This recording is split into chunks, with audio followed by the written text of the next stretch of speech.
Assalamualaikum warahmatullahi wabarakatuh. Kami akan mempresentasikan dan menjelaskan mengenai perencanaan pembangunan desa, mata kuliah akuntansi kecamatan, desa, dan BUMDes.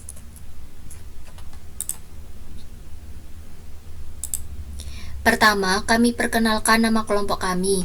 Yang pertama yaitu Anis Aristareswari NIM 197, yang kedua Maharani Ayu NIM 218, yang ketiga Dwi Arsitasari NIM 229, yang keempat Ratna Novi NIM 248. Sebelum kita membahas mengenai perencanaan pembangunan desa, kami akan menampilkan video mengenai langkah-langkah perencanaan pembangunan desa.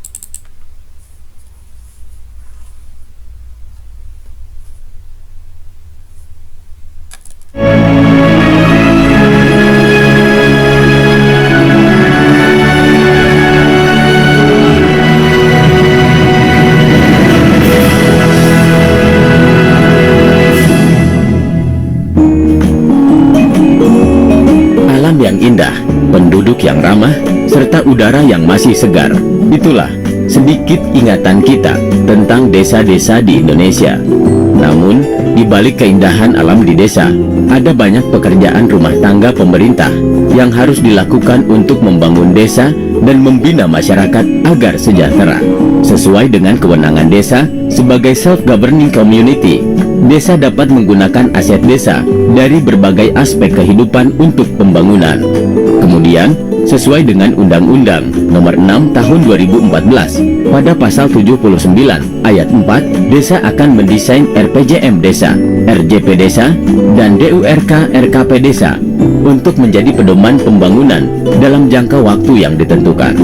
Rencana pembangunan desa tidak hanya bersifat fisik, tetapi juga dalam pelayanan publik, ekonomi, kelembagaan, serta pemberdayaan masyarakat itu sendiri. Perencanaan desa memiliki prinsip antara lain: 1. Belajar dari pengalaman dan menghargai perbedaan. 2. Orientasi pada tujuan praktis dan strategis. 3. Keberlanjutan. 4. Informasi desa dari masyarakat. 5. Partisipatif dan demokratis. 6. Pemberdayaan dan kaderisasi. 7. Berbasis kekuatan. 8. Keswadayaan. 9. Keterbukaan dan pertanggungjawaban. Dalam rangka meningkatkan kualitas hidup masyarakat desa, diperlukan kerja keras dan gotong royong antar warga dan pemerintahnya. Setelah peraturan dan tata kelola sudah disiapkan, perencanaan yang matang sangat dibutuhkan. Mekanisme perencanaan desa dibuat berdasarkan aspirasi dan partisipasi warga dengan elemen peraturan desa. Pertama, terjadi peristiwa khusus seperti bencana alam, krisis politik, krisis ekonomi, dan atau kerusuhan sosial yang berkepanjangan. Kedua, terdapat perubahan mendasar atas kebijakan pemerintah daerah provinsi dan atau pemerintah daerah kabupaten atau kota. Sementara itu, dalam merencanakan pembangunan desa, tentu tak lepas dari pengawasan. Masyarakat dituntut untuk selalu mengawasi perkembangan yang ada, bekerja sama dengan pemerintah desa serta BPD. Bupati, wali kota dari desa-desa yang ada wajib melakukan pengawasan perencanaan dan pelaksanaan pembangunan desa. Para bupati dan wali kota juga harus mempelajari, merespon tindakan yang ada, dan mengevaluasi serta membimbing para aparat desa. Bila terjadi masalah, pemecahan dilakukan berdasarkan kearifan lokal dan musyawarah desa. Hasil kesepakatan kemudian dituangkan dalam berita acara musyawarah desa. Ayo, wujudkan desa yang harmonis, maju, sejahtera, dan bermartabat dengan perencanaan yang baik dan benar sesuai Undang-Undang 1945 dan Pancasila. Desa sejahtera, cermin kesejahteraan bangsa.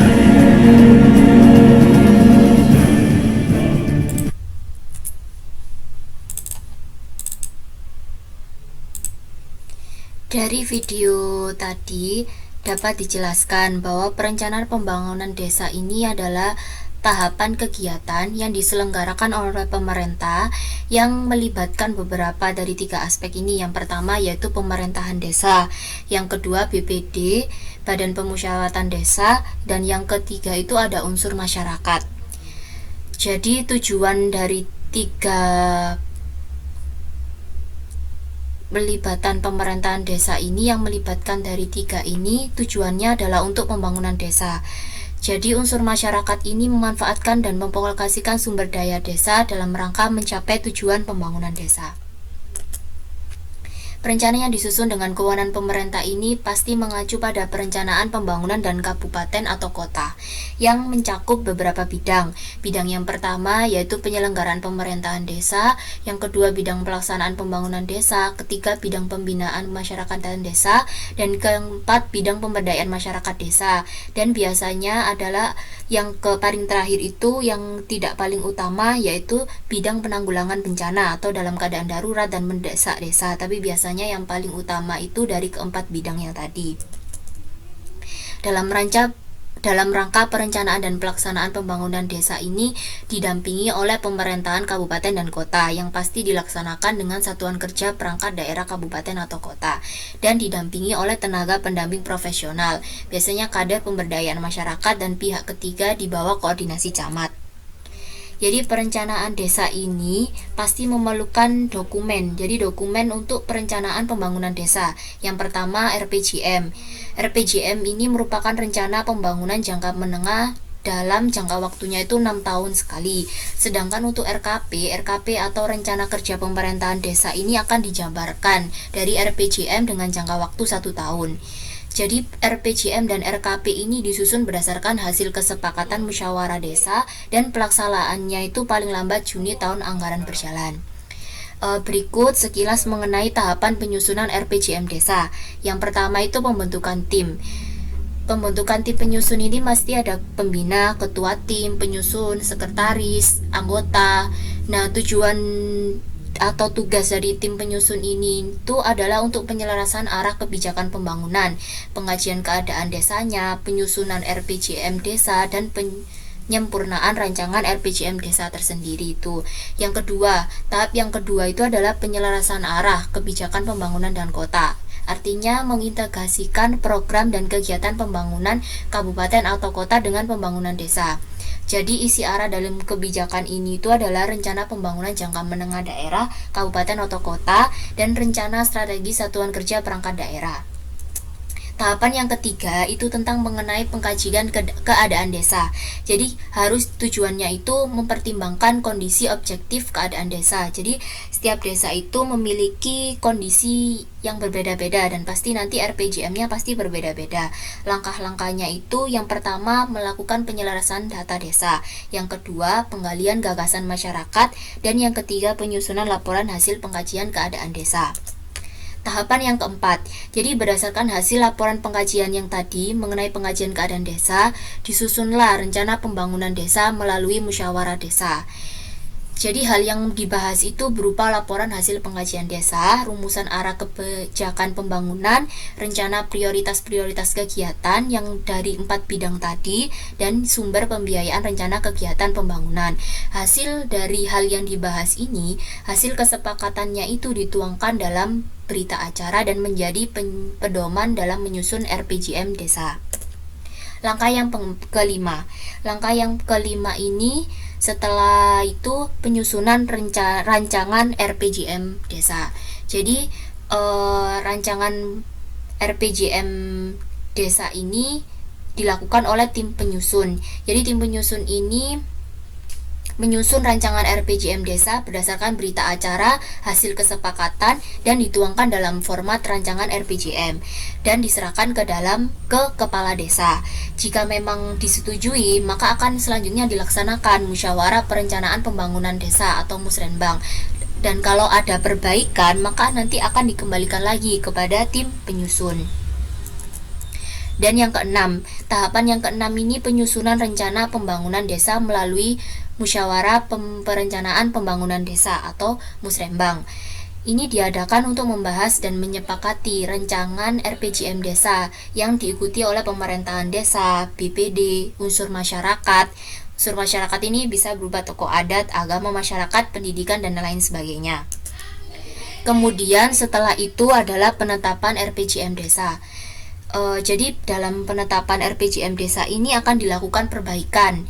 Yang kedua, rancangan RPJM ini menjadi lampiran rancangan peraturan desa tentang RPJM desa, dan kepala desa pasti akan membahas dan menyepakati bersama BPD untuk menjadi peraturan desa. Jadi apa sih bedanya RPJM dengan APB? Jadi kalau APB itu masih harus dievaluasi dahulu oleh pihak pemerintahan kabupaten atau kota. Sedangkan kalau RPJM itu hanya bisa sampai ke kepala desa itu sendiri tadi, dan ke musrenbang atau musyawarah rencana pembangunan desa. Berikut merupakan contoh format jadwal-jadwal penyusunan RPJM desa. Kemudian musyawarah dalam penyusunan RPJM desa itu ada 3. Yang pertama pramusrembang, yang kedua musyawarah desa bersama BPD, yang ketiga musrembang desa penetapan RPJM desa. Berikut disajikan mengenai contoh formulir penentuan peringkat masalah.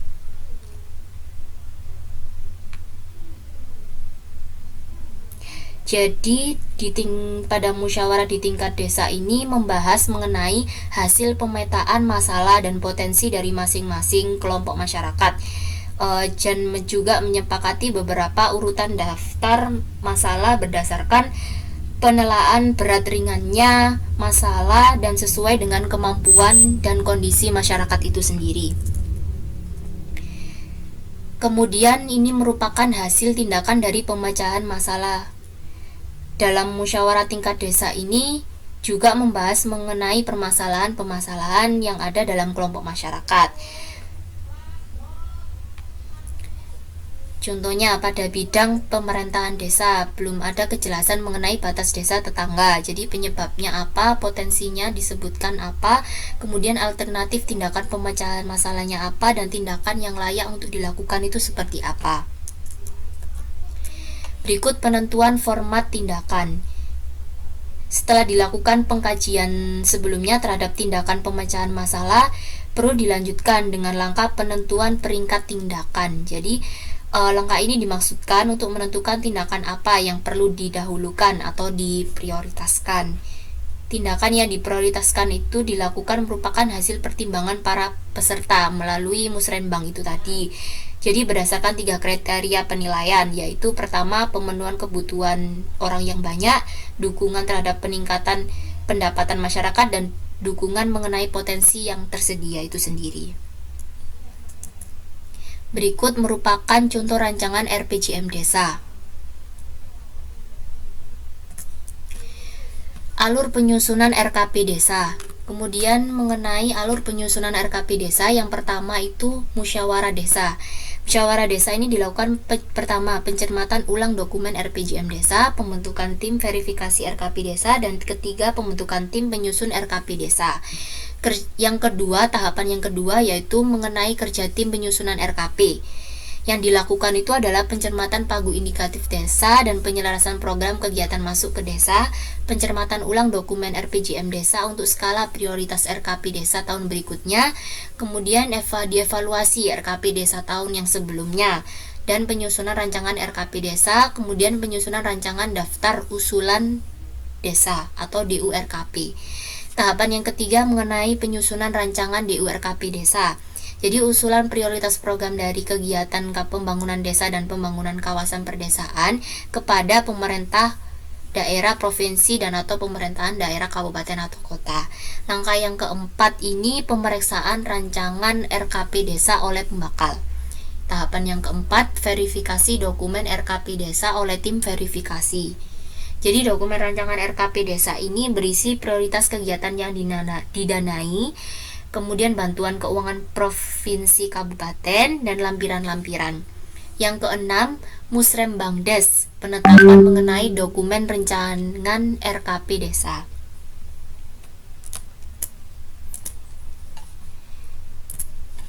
Berikut kami sajikan video contoh pembangunan desa, perencanaan pembangunan desa Kabupaten Pemalang.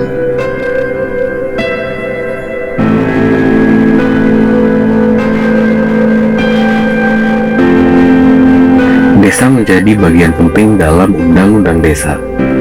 Untuk itu, Semua perencanaan pembangunan desa harus dimusyawarahkan bersama Badan Permusyawaratan Desa atau BPD dan masyarakat desa.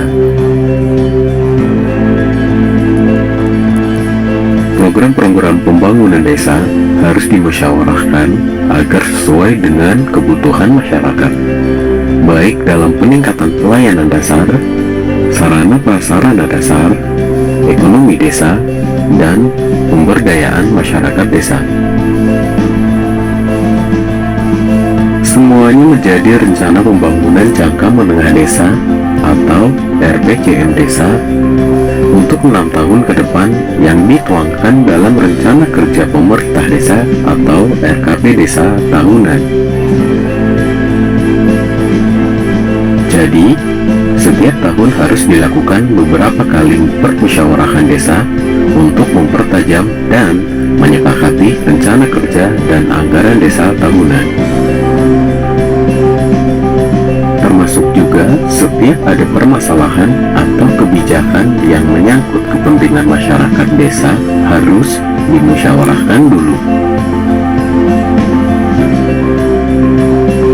Dengan Undang-Undang Desa, desa diberi kepercayaan penuh untuk mengelola anggaran desa sendiri, dan dananya disesuaikan dengan luas wilayah, jumlah penduduk, dan tingkat kemiskinan di desa.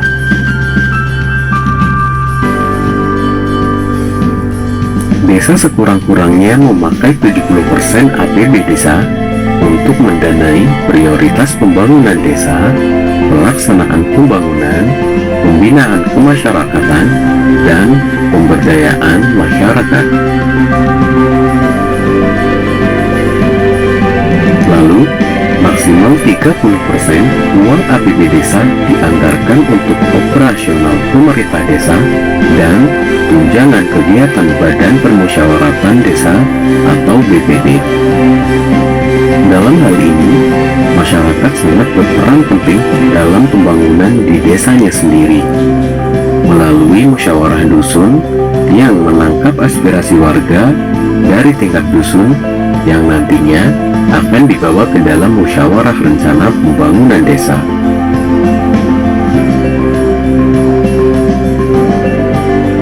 Setelah kesepakatan pembangunan yang ada di dusun melalui musyawarah dusun atau musdus, selanjutnya akan dimusyawarahkan di dalam musyawarah desa yang akan menampung semua aspirasi warga dusun dan disepakati bersama untuk menjadi DURK RKB Desa tahunan.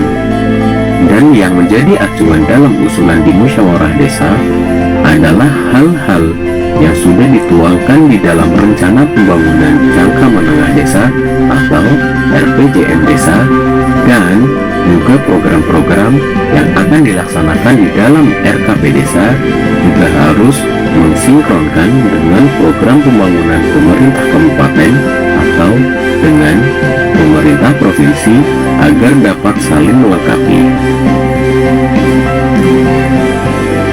Namun juga ada beberapa hal yang dapat dimasukkan ke dalam RKP desa walaupun hal tersebut tidak ada atau tidak tercantum dalam RPJM desa, seperti hal-hal darurat yang harus ditangani secara cepat, contohnya seperti hal yang melingkupi angka kemiskinan, angka anak putus sekolah, jumlah balita bergizi buruk yang angkanya meningkat drastis. Assalamualaikum warahmatullahi wabarakatuh. Waalaikumsalam warahmatullahi wabarakatuh. Terima kasih kepada seluruh warga desa yang sudah berkenan hadir di sini. Sebelum acara ini berlangsung, saya sudah banyak mendengar dan berdialog dengan warga di sini. Ada satu kesimpulan. Jadi berikut merupakan contoh musrembang desa yang dilakukan oleh Desa Kabupaten Pemalang. Apa saja dan yang masyarakat yang mau usul. Terima kasih. Assalamualaikum warahmatullahi wabarakatuh. Sebelumnya saya ingin bertanya, apakah Bapak Ibu dan semua warga di sini ingin hidupnya lebih baik dari sekarang? Baiklah kalau seperti itu. Seperti apa yang telah tadi disampaikan oleh Pak Kades mengenai wanita yang mendapatkan kucuran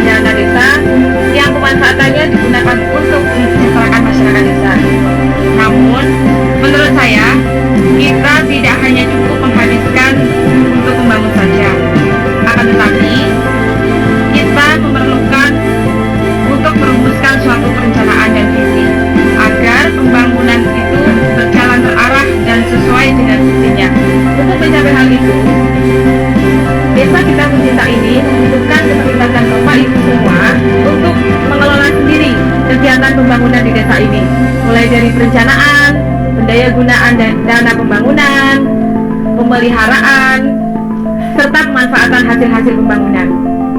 Nah, untuk yang pertama, yaitu perencanaan. Di bagian ini Bapak dan Ibu tentunya menyukainya, karena di bagian ini apa yang Bapak Ibu butuhkan, kita akan datang. Begitu, terima kasih. Assalamualaikum warahmatullahi wabarakatuh. Ya Mas Triyono. Ada yang lain? Ya Mbak Tri, silakan. Saya mewakili warga, Bu, dan persawahan itu perlu diutamakan untuk diperbaiki, Bu. Terima kasih, Bu. Assalamualaikum warahmatullahi wabarakatuh. Baik, terima kasih Bu. Assalamualaikum warahmatullahi wabarakatuh. Bu, kami masih bersedih karena kemarin ada saudara kita yang terjatuh saat mengambil air bersih. Jadi sekali lagi saya tegaskan, kami para ibu dari desa ini mendesak Bapak Ibu untuk segera merealisasikan sarana pembangunan air bersih itu. Terima kasih. Assalamualaikum warahmatullahi wabarakatuh.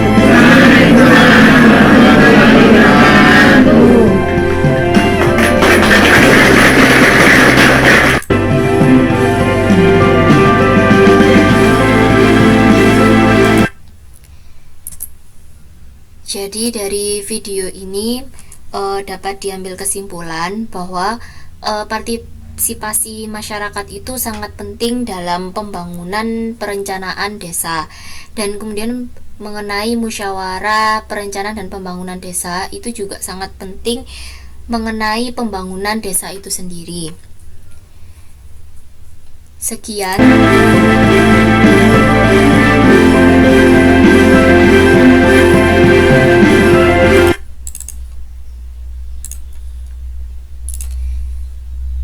Sekian presentasi dari kelompok kami. Apabila ada salah kata kami mohon maaf. Wassalamualaikum warahmatullahi wabarakatuh.